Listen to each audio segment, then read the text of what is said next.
আসসালামু আলাইকুম প্রিয় দর্শক, কেমন আছেন? আশা করি আপনারা সবাই ভালো আছেন। আজকে আমি বরাবরের মতো আজকে হাজির হলাম ক্রোয়েশিয়ার কিছু নতুন নিয়ম এবং কীভাবে ভিসা অ্যাপ্লাই করলে আপনার ভিসা হবে এবং এই নিয়মে কি আপনারা অ্যাপ্লাই করতে পারবেন বা এই নিয়মের মধ্যে আপনারা কে কে আসতে পারবেন এবং কোন কোন কোম্পানি আপনাকে নিতে সক্ষম হবে। কারণ হচ্ছে এখন অনেক নিয়ম চেঞ্জ করছে 2025 সালের পরে। আপনারা জানেন যে ভিসা বন্ধ হওয়ার পরিক্রমায় ছিল, কিন্তু অনেকেই আপনার বলছে যে ভিসা বন্ধ হয়ে যাবে, কিন্তু এখন পর্যন্ত বন্ধ হয় নাই। সো যারা যারা এই রিউমার্সটা ছড়িয়েছিল কী কারণে ছড়িয়েছে বিস্তারিত আলোচনা করব এবং নতুন নিয়মে আপনারা কি ভিসা করতে পারবেন, আপনারা কি ক্রোয়েশিয়াতে মুভ করতে পারবেন সে বিষয়ে বিস্তারিত আলোচনা করব। তো আমি Mohammad Saifur Rahman, Saifur 360 care YouTube channel থেকে। যেখান থেকে আমার ভিডিওটি দেখছেন তারা অবশ্যই কমেন্ট করে জানাবেন এবং কে কোন পরিস্থিতিতে আছেন, ভিসার জন্য অ্যাপ্লাই করেছেন কিংবা অ্যাপ্লাই করবেন চিন্তাভাবনা করেছেন, অবশ্যই কমেন্ট করে জানাবেন। এবং আপনি যদি আমার চ্যানেলে নতুন হয়ে থাকেন অবশ্যই আপনি আমার চ্যানেলটিকে সাবস্ক্রাইব করে দিবেন এবং পাশে থাকা বেল আইকনে ক্লিক করে দিবেন, যাতে আমার গুরুত্বপূর্ণ ভিডিওগুলা বা গুরুত্বপূর্ণ ইনফরমেশনগুলো যাতে মিস না করেন। তাহলে চলুন শুরু করি আজকের এই ক্রোয়েশিয়া রিলেটেড ইনফরমেটিভ ভিডিওটি বেশি লং করার চেষ্টা করব না। আমি চেষ্টা করব খুব স্বল্প কথায় আপনাদেরকে বুঝিয়ে দেওয়ার জন্য। আপনারা যদি বুঝতে না পারেন তাহলে অবশ্যই কমেন্ট করবেন। আর এই বিষয়ে আমি আরেকটি ভিডিও তৈরি করব, কারণ হচ্ছে আমি জানি এই ভিডিওটির মাধ্যমে আমি সঠিক বার্তা আপনাদের কাছে পৌঁছাতে পারবো না। সে কারণে আমি এই আপনাদের কমেন্টের ভিত্তিতে আপনার প্রশ্ন উত্তরের Q&A সিরিজ একটা ভিডিও তৈরি করব। অবশ্যই আপনারা যে কমেন্টগুলো করবেন, যে প্রশ্নগুলো করবেন, আমি কমেন্টের ভিত্তিতে নতুন আরেকটি ভিডিও তৈরি করব। এই কমেন্টের সবগুলো উত্তর আমি নতুন নেক্সট ভিডিওতে দিয়ে দিব। তো চলুন শুরু করি। প্রথমে এই ক্রোয়েশিয়ার যে নতুন নিয়ম চেঞ্জ হচ্ছে এবং প্রতারণার ফাঁদ আপনারা কীভাবে বাঁচবেন এবং কীভাবে অ্যাপ্লাই করবেন। আসলে ঘটনা শুরুটা হচ্ছিল যে ক্রোয়েশিয়ার ভিসা বন্ধ হয়ে গেছে, কিন্তু আপনি যদি আমার চ্যানেলে নিয়মিত দর্শক হয়ে থাকেন তাহলে আপনি অবশ্যই বুঝতে পারবেন ক্রোয়েশিয়ার ভিসা কখনো বন্ধ হয়নি, এই কথা আমি কখনোই বলিনি। কিন্তু বন্ধ হতে পারে এই আশ্বাস আপনাদেরকে দিয়েছিলাম, কিন্তু বন্ধ হয়নি। ভিসা ইস্যু হচ্ছে, এখন পর্যন্ত পারমিট আসতেছে, অনলাইন হচ্ছে, সব কিছু চালু আছে। কোন কোন ক্ষেত্রে ভিসা বন্ধ হবে আমি আমার গত ভিডিওতে আলোচনা করেছি। এই ভিডিওতে আপনাদের সামান্য একটু ধারণা দিয়ে দিই। যেই কোম্পানিগুলো আপনার ইস্যু করার পরে, আপনার কোম্পানিতে ভিসা দেওয়ার পরে আপনাকে ফ্লাইট হওয়ার পরে আপনাকে রিসিভ না করে এবং আপনাকে অন্য কোথাও যাওয়ার জন্য উৎসাহিত করে, যাতে কোম্পানিতে কাজ নাই, এবং সাপ্লাই কোম্পানি বা এজেন্সি কোম্পানি যারা আপনাকে সঠিকভাবে অ্যাকোমোডেশন দিচ্ছে না এবং সঠিক কাজ দিচ্ছে না। সো সেই ক্ষেত্রে এই কোম্পানিগুলোকে আপনার রেড সিগন্যালে দিয়ে সাইড করে দিচ্ছে সরকার। সো আপনারা জানেন যে যদি একটা দেশে লোক প্রবেশ করে, বিরাট অঙ্কের লোক প্রবেশ করার পরে যদি কাজ না করে আবার অন্য দেশে চলে যায়, সো প্রতিনিয়ত কিন্তু সরকারের খাতায় লোক এন্টার করার বা ওই দেশে প্রবেশ করার একটা তালিকা তৈরি হচ্ছে, কিন্তু দেখা যাচ্ছে যে ওই লোকগুলা কাজ করতেছে না, ওই লোকগুলার TRC কার্ড হচ্ছে না, ওই লোকগুলা কোথায় চলে যাচ্ছে। সো সেই বিষয়ে তারা পর্যালোচনা করে এই নতুন নিয়মটা চেঞ্জ করছে। এই নতুন নিয়মটি হচ্ছে আপনাদের সুবিধার জন্য খুবই সুবিধা হবে। আপনারা যদি সঠিকভাবে ক্রোয়েশিয়ায় থাকার জন্য যান, আপনারা চিন্তা করেন যে ক্রোয়েশিয়া যাবেন, ক্রোয়েশিয়া থাকবেন, কাজ করবেন, তাহলে আপনাদের জন্য এটি হচ্ছে আপনাদের একটা সুখবর।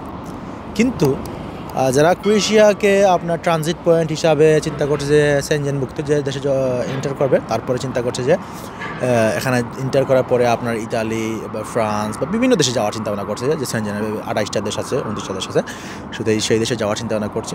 তাদের জন্য একটা দুঃসংবাদ হচ্ছে, তারা কিন্তু এভাবে এখন যেতে পারবে না। কারণ হচ্ছে আপনার কোম্পানিকে কিন্তু কড়াকড়িভাবে জানিয়ে দিচ্ছে যে আপনি যদি লোক নেন, লোককে কাজ দিতে হবে, অ্যাকোমোডেশন দিতে হবে, প্লাস ওই লোক আনার বাবদ আপনাকে জামানত দিতে হবে।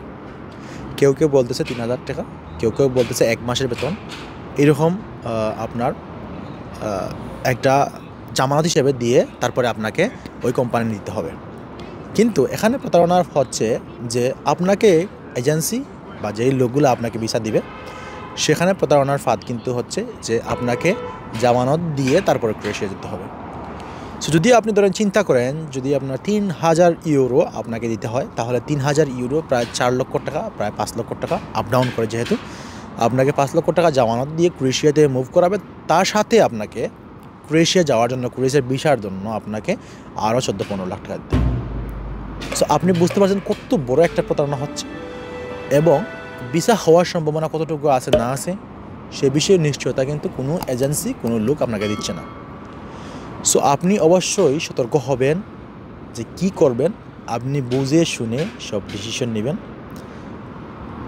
এবং আরেকটি প্রতারণা হচ্ছে যে ক্রোয়েশিয়াতে লোক নিচ্ছে সিজনাল, নন সিজনাল হিসাবে।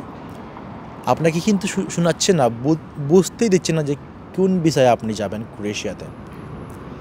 সিজনাল ভিসায় যদি যান 6 মাস অথবা 1 বছরের যাবেন, যাওয়ার পরে আপনার সিজনাল ভিসা শেষ হয়ে যাবে, শেষ হওয়ার পরে আপনি অবৈধ হয়ে যাবেন, ক্রোয়েশিয়াতে থাকতে পারবেন না। সো আপনি যদি 14-15 লাখ টাকা খরচ করে যদি ক্রোয়েশিয়াতে মুভ করেন, করার পরে যদি ওখানে থাকতে পারেন, অবৈধ হয়ে যান, অবৈধ হলে কিন্তু অন্যান্য সেঞ্জেনভুক্ত যে দেশগুলো আছে ওখানে মুভ করা কিন্তু একটু টাফ হয়ে যায়। সো আপনি নিজে চিন্তা করে দেখবেন যে প্রতারণার ফাঁদ কীভাবে তৈরি হয়, কীভাবে বাঁচা যায়। আপনি অবশ্যই ইনফরমেশন কালেক্ট করবেন।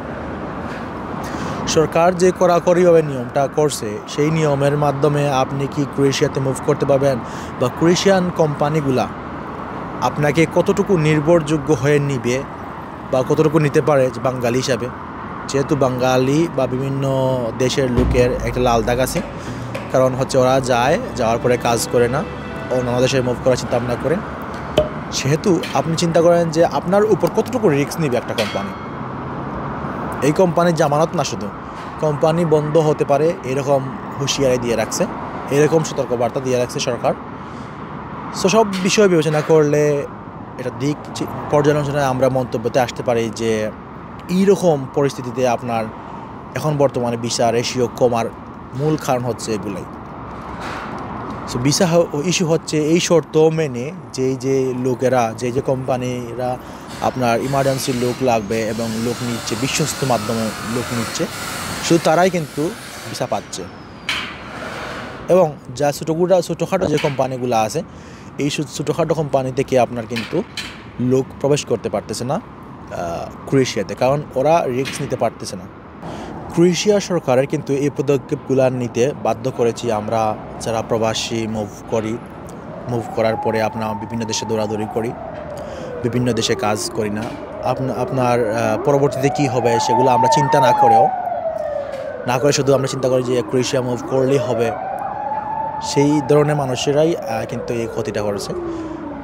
এখন বর্তমানে ইউরোপের বিভিন্ন দেশে কিন্তু ভিসা রেশিও খুবই কমে গেছে, কারণ হচ্ছে ইউরোপিয়ান ইউনিয়নের আপনার সব দেশের লোকেদের আনাগুনা, কোথায় অনুপ্রবেশ বা বাইর হওয়া লোকেরা কোথায় যাচ্ছে না যাচ্ছে, কোন দেশে বেশি প্রবেশ করতে পারতেছে এবং কোন দেশে কত লোক প্রবেশ করার পরে কাজ করছে, সব কিছু পর্যালোচনা করার পরে আপনার নতুন নতুন নিয়ম তৈরি করে। সেই নিয়মের আন্ডারে কিন্তু ক্রোয়েশিয়ার মধ্যে নজরবন্দি হয়ে আছে ক্রোয়েশিয়া। এখন ক্রোয়েশিয়া নজরবন্দি হওয়ার কারণে আপনার ক্রোয়েশিয়ার ভিসা রেশিও কিন্তু কমে গেছে, খুব কড়াকড়ি হয়ে গেছে। এখন এই পরিস্থিতি থেকে ক্রোয়েশিয়া বের হতে পারবে না, কারণ হচ্ছে যখন একটি নিয়ম তৈরি হয়ে যায়, এটি নিয়মের ভিতরে থেকে আপনার কাজ করতে হয়, নিয়মের ভিতরে থেকে আপনার ভিসা ইস্যু করতে হয়। সো সব কিছু আপনি নিজে বিবেচনা করবেন। আপনি আমাদের উপর ভরসা না করে থেকে আপনি আপনার ইনফরমেশন কালেক্ট করে আপনি নিজেই ডিসিশন নিয়ে তারপরে আপনি নিজে সিদ্ধান্ত নেবেন যে কী করবেন। অনেকে আছে যে না ভাইয়া আমি ক্রোয়েশিয়াতে কাজ করবো, ক্রোয়েশিয়াতে স্থায়ী হবো, ক্রোয়েশিয়া ফ্যামিলি নিয়ে যাবো, আপনি যেতে পারেন, আমাকে ভিসা দেন। কিন্তু সঠিক কোম্পানি না পেলে, কোম্পানি যদি আপনাদেরকে নেওয়ার সিদ্ধান্ত না নেয়, তখন কিন্তু আমরা যে এজেন্সিগুলো আছে বা যে লোকগুলো আপনার ভিসা দিয়ে থাকে বা ভিসার বিভিন্ন রকম কাজ করে থাকে, তারা কিন্তু তখন কোনোভাবে ভিসা দিতে পারবে না।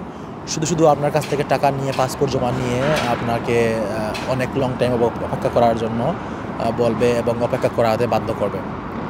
সো আপনি অবশ্যই সতর্ক থাকবেন এই বিষয়ে, আমি বলে দিলাম। আর আমি ভিডিওটি লং না করে আপনাদের শুভকামনা জানাচ্ছি। আপনারা অবশ্যই ভেবেচিন্তে ডিসিশন নেবেন। দেখা হবে আমার পরবর্তী ভিডিওতে। আমি নতুন কোনো ইনফরমেশন নিয়ে আসবো। কারণ হচ্ছে আমার ইনফরমেশনগুলো আমি দিতে হলে আমার কাজ টাজ রেখে সব কিছু রেখে আমি ইনফরমেশন দেওয়ার তো চেষ্টা করি। কিন্তু ইনফরমেশন আসে, কথা বলতে গেলে অনেক কিছু বলতে পারি না। অনেকেই বলেন ভাই এভাবে বলেন না, এভাবে বলেন। আসলে বলার কোনো মাধ্যম থাকে না, আর ভিডিও করে তারপর এডিট করে দিতে হয়, অনেক সময় লাগে। যেহেতু আমি পরিশ্রম করি, আমাকে সাপোর্ট করেন। আপনারা সবাই আমার চ্যানেলটিকে সাবস্ক্রাইব করে দিবেন। দেখা হচ্ছে পরবর্তী ভিডিওতে। সে পর্যন্ত ভালো থাকুন, সুস্থ থাকুন। আল্লাহ হাফেজ।